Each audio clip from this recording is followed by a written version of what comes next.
So this thing is like $700, but it is, as a guy who drives a $200 car, it is worth it. This is like this thing. Your car gets stolen. You're like, my tomahawk. Oh my God. I mean, if I had to have one tool out in the wilderness to survive, it would be this thing. I'm not just kissing their ass. They make legitimately good stuff. I've had one of their tomahawks for 5 years now. This is the new one, but I've still got the other one. I mean, dude, you can hit rocks, you can hit concrete, bricks, you can chop through metal. Like, it's literally meant to hack through other pieces of metal, which, the kind of runs we do with the cannonball stuff and some of these adventure trips, we get cars like as far out into the wilderness as you can drive in North America. That's how far out we drive. I mean, we've been on glaciers, we've been out in some crazy places. And yeah, this thing, man, I'm kind of like hoping some crazy shit goes down in Alaska next week. Cause like, I want to be the guy that just comes like off the top rope with thank God I got my tomahawk here. But anyway, so I'm really stoked to be working with these guys though. Like, this thing is, and I'm not just like, for example, like, I don't really like Pepsi. I'm a Coca-Cola guy, but like, if Pepsi came along, like, yeah, I'd probably take their money. But like, this stuff, like, I've legitimately had their stuff for half a decade and it is the shit. And they've got some really funny stuff. Like, read their item descriptions. Like, they've got this whole line of like clubs and brass knuckles. They have a set of brass knuckles called Snuckles. They have another big like warhammer called Snuggle or Cuddles. That's like this big spiky, Cuddles. Like, they've got some legit weapons out there that you could tear some shit up with. But anyway, they're super cool guys. This stuff is like all handmade. It's all made in America. All the materials come from America. I mean, they are really like walking the walk. But if you've never had a military grade weaponized tomahawk in your hand, it is satisfying. What kind of pussy doesn't have any military grade tomahawks? Yeah, I'm telling you, it's like not in me. Vietnam. I really wish we all had better tomahawks. Like right now. I mean, I tell you, I'm not I'm more of the like Indiana Jones, pull the gun out, shoot somebody kind of type of guy. Probably, sure. I'm not like a combatant, but like, man, if I did have to go like up against a bear or a person or something, I mean, this thing, you can push with it, you can stab with it, you can hook with it, like you could deflect other stuff. It's like good in like close quarters. Like, you don't need to like you can do like front stroke, back stroke. But like a bear's gonna fuck you up. Yeah. Oh yeah, I mean a bear. Oh, please, Taylor, you don't think a brown bear? Oh yeah, I mean, am I gonna 100-pound brown bear? All right, Taylor. First of all, that's racist. They don't like to be called that. What? That. That's African American. Second, I can take a bear. I don't care what color it is. I'm colorblind to bears, but I can take them all. I know that. Actually, when you were out there in the wilderness, were you just giving spear sharpening duty to like the one guy? I couldn't hear that. Oh shit! We've been having glitches on your camera as well the past few minutes. But is he there? I don't know. Can you hear us? Nope. No. Froze. Probably not. I was imagining that like if I were on that expedition, I would be the person tasked with like sharpening sticks because I would have no skill set in the fixing part of it, and that would be a thing like keeping me busy. Because like if a brown bear gets up on you, there's no way a spear made by me is going to do anything other than prolong my death experience. Then why would I let you make the spear? Because you're you know about cars. Because he's a child that you're pacifying and occupying. Yeah. Okay, Taylor. I know you have a lot of big feelings right now. Absolutely. Kyle, don't be mad. I ate all the food. And I saw a squirrel and I threw your knife at it and I missed, and I don't know where the knife is now. Okay, you guys are busy. You're gonna kill me. I was listening to the radio in the car and it battery's dead. I was checking my phone because I've been playing Temple Run. And I wonder if you could self-power your alternator and recharge your battery. Like they did it on Breaking Bad. Did they?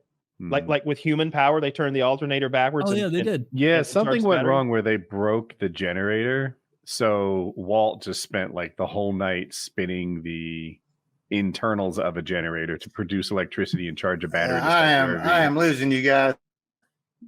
I was going to ask when you were in that situation with the spears, did you you just gave that task to the most useless person, right? Like, yeah, you go sharpen spears for the bears. Oh, well, it was just two of us at that point. So it was just whoever was working on the truck, the other one was manning the spear. Like it was, or a spear. Like it was just kind of a, Oh, I imagined a bigger group too. Yeah, because there was so like the spear wasn't everywhere. a silly task to like con some child into thinking he was being useful against a grizzly bear. Nah, this is more like life raft situation. This was like two dudes in a 40-year-old Suburban broken down 200 miles out in the wilderness. So there was like not a lot of, there was nobody to recruit. It was just like, okay, I'll hold the spear while you work on the truck, and then you work on the truck and I'll hold the spear. And yeah, it's crazy to think if I were alone in that situation, I would have died. Like I'd be like, how do cars work? And I'd be like, fuck, I should have learned this. Well, I mean, somebody would have come along eventually, and a couple cars came through. I mean, we had it under control enough. You're not even in remote areas like that, even way out on like the Dalton Highway between Coldfoot and Prudhoe Bay. I mean, there's a trucker along every 30 minutes or so. So you'd really have to try hard to be like a dried up skeleton eaten by bears next to your car, but definitely needed something. I mean, would I want to go toe to toe with a bear with a spear? Hell no. But the top, whatever it is, the bear's probably going to win, but I'm going to go out swinging. So yeah, spear. It's definitely going to win. I don't have a vibe for the answer to this question, but can a Suburban protect you from a brown bear? From a grizzly bear? Oh, hell no. If it's not motivated. I've seen a bear open the top of a door frame like a mailbox, like just like going for like, Cheez-Its or something. Just walk up and just bend it down. Oh, yeah. A bear would get – the only thing might save you is the bear is like so big that he might not be able to reach all the way in. Like if you could like hide in opposite sides of the car. But, oh, yeah, it'd just tear the door right off. I mean, they're really that strong. They're just, we just try not to be that motivated. Yeah. Remember all the arguments we used to have back in the day about because it used to be a big internet thing where people were like, oh, silverback gorilla versus a grizzly bear. And then you actually do like a tail of the tape and it's like, oh, it wouldn't just be the grizzly would kill it before it really realized it was in like it wouldn't be a put up your dukes fight. Like the gorilla would get butt fucked so hard and so immediately. What is the weight difference? Do you have any idea? It's like a factor like 3 of 2. or 4 to 1. Yeah, like at least double. I think it's like closer to 3 times as much. And it's like 9 feet tall. And claws are so much better than fingernails. Oh, yeah. I'm not going to say that like bears big gorillas like 700-800 pounds. Big bears like 2,000 pounds. But I feel like bears are less danger per pound, right? Like if you see them without fur, they're kind of fat. They wouldn't win any beauty contests. Gorillas, on the other hand, they're jacked. But think about this: it's kind of like if bears you took jacked. The bears are jacked. If you took Brian Shaw, they're jacked. Yeah, they're huge. They're fat. They're as strong as bears could get, which is so strong. Zach, can you find a hairless bear? Zach, please find me that gif of the 2 adult grizzlies like duking it out by a river. They're in like a marshy type area, and there's like huge muscles rippling, and they're just but they're swinging around. Yeah, see, I don't even know what that is. I could fuck that bear up. No, a grizzly bear. That is a grizzly bear. That is a female black bear who is dying. Yeah, that's a sick black bear. Well done, that is not grizzly bear. I can see that bear's cooter. That's how I know that's a sick bear. We were in Denali and had a bear come past the vehicle we were in, and like a full-size grizzly bear is the size of a fall car. Can you imagine? Have you heard tale of Woody the bear fighter? He's slain 30 of the beasts in a day. That's like Winnie the Pooh after he's been on meth. That's a dog. Oh man, these sick fucking bears. Yeah, I don't like these pictures.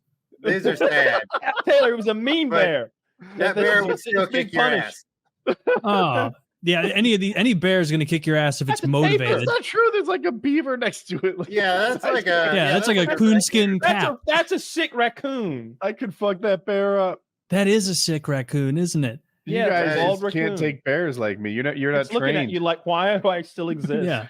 No, so cold in here. All right. In fairness to you, Zach, there are not a lot of good photos of hairless grizzly bears online. You know why? Because you try and shave one. It's gonna fuck you up. I did. You saw the results. When we were up at the oil station up on the coast of the Arctic Ocean up in Prudhoe, all the buildings there, most of them are on like skids, because if you built a building with a regular foundation, the heat would melt the permafrost and your building would sink. So all the buildings are up on these like 10-foot skids. They move them around with tractors and shit. And there's pipes and all this equipment. It's not like a town. It's like a moon base.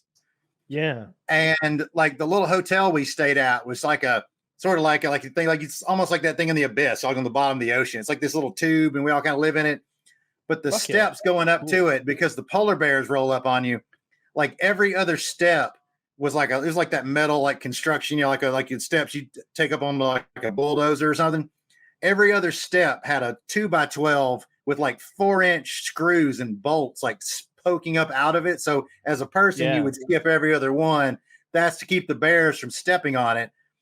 At the door, there's no locks on any of the doors. Like if a bear rolls up, you can reasonably confidently run to any door and it will be open, so you can try to get in. Yeah, they have like inside the doors, they have like pepper spray, like bear spray hanging on a string by the door. There's a bucket of spikes, so like if you could get in the door, you can like barricade the door with something and use the sticks to like poke the bear away while you're spraying the bear, hoping the bear steps on the spiky strips. And then like the unused door in the building, they had piled all of the exercise equipment from the gym and just like barricaded the door with a Nautilus machine. Like it was crazy. And like I went out, just kind of walking around the oil station, which is big. I mean, it's miles across, looking at all these cool trucks, these big monster truck tires and shit on them. And like, you got to keep your head on swivel, because like the polar bears will straight up roll up on people. And like, there's just nothing you can do. I mean, they can run 40 miles an hour and they're 11 feet tall, and they can turn a car over and tear a door off its hinges. Like they can smell you. Largest land predator in the world. Away. I'm sorry? It's the biggest land predator in the world. Yeah, absolutely. Like there's just nothing you can do. Like, like if it's a territorial thing with a grizzly bear, you might could play dead. If it's like a black bear, you might could bluff it. Like a polar bear, it's just going to eat you. Like there's just nothing. There's nothing. Yeah, those other bears you mentioned are mostly omnivores, whereas the polar bear just eats meat. So just eat meat. Supposedly their liver's got like a fatal level of vitamin A in it to us for that very reason. Yeah. They're eating we saw one like maybe 5 miles out. And I say I saw a polar bear, meaning that like there was a white dot out on the horizon, which the last 150. You're coming off as a bit of a sissy. Polar bears are not that scary. That's pretty fucking cute.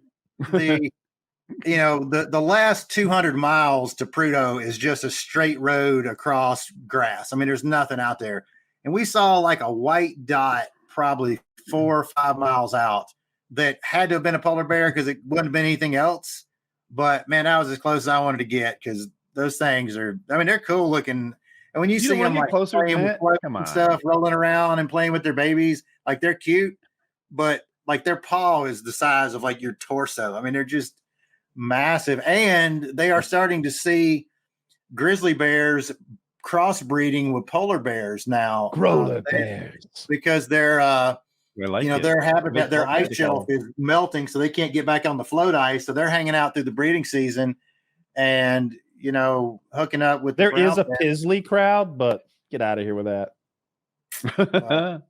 But they, I don't think I've ever seen one. But a growler bear seems less scary, right? Like, I mean, and it rolls off the tongue. Oh, I love the name. Let's set that issue aside. I'm finished. Growler bear, you say? I like that. Is that what you say? I like that name. A purebred polar bear is bigger and scarier than a grizzly bear, right? So you're just diluting and sort of downgrading. I think you're making it more, but it's like going from like a cruise missile to a bazooka, though. I mean, like you're still like slightly less, but it's also like an extra jacked grizzly bear, which is already one of the most terrifying animals on the planet. So, he's pretty cute, though. He looks like you could snuggle him, but I have a feeling that you could not.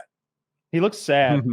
He does look kind of sad. Oh, okay. This guy's like scratching his ass. He's having a blast. He's like, that rock right there. Getting there deep. But like for perspective, like you couldn't put your arms around that thing's neck because it's that jacked. Yeah. Like it's too big to hug him. Big. I don't think I've ever seen one. I know I've seen black bears in the wild, or not in the wild, but at like when you go to Pigeon Forge, they have this wildlife thing where it's kind of in the wild. They're fenced. Roaring Fork. That's really cool. Zach, can you find a picture of somebody holding a polar bear's paw? like for perspective. Yeah, I know. There was always the story that they had the big mounted grizzly at the Alaska airport when you flew in, and to give people who were like tourists, I guess, some perspective into what they were talking about if they're going bear watching or bear hunting or bear looking or whatever.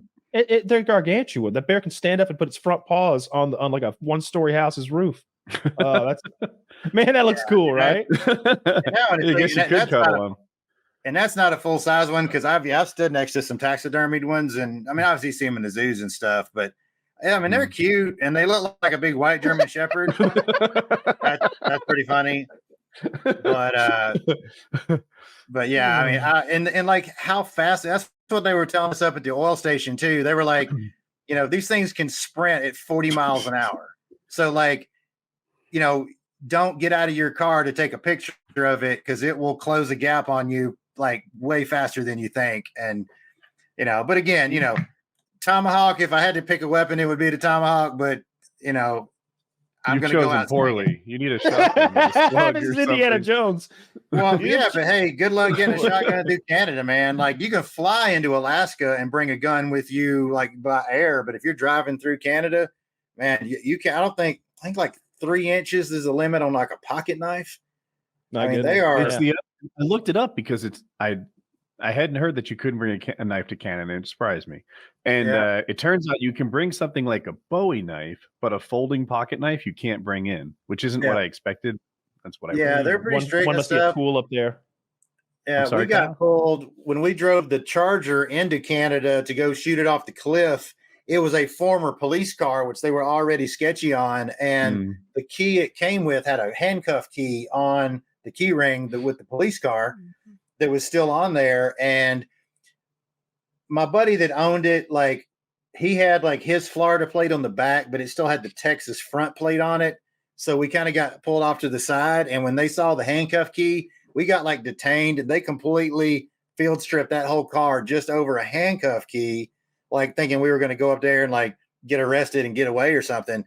But yeah, Canada is, I mean, Canadians are very nice people, but yeah, they do not have a sense of humor at the border, man. I keep my handcuff key on my keychain because I figure if I ever accidentally like get a girlfriend locked up and I lose the key, I know where one is. I know exactly where one is. And so there's you feel like you need a handcuff key to unlock the handcuffs? I mean, if we're in a survival situation and I had a bobby pin, I'm almost positive I can open handcuffs with a bobby pin for sure. Yeah, but if you pop out the little binder clips, the little black ones that they use, you got to stop interrupting me, man. Together with, if you pop the little handle out of that, it'll kind of work. Christopher, I think you're lagging behind a little bit, and it's kind of ruining the show because you talk over us, and we kind of get bowled over by you. Oh, I'm sorry, man.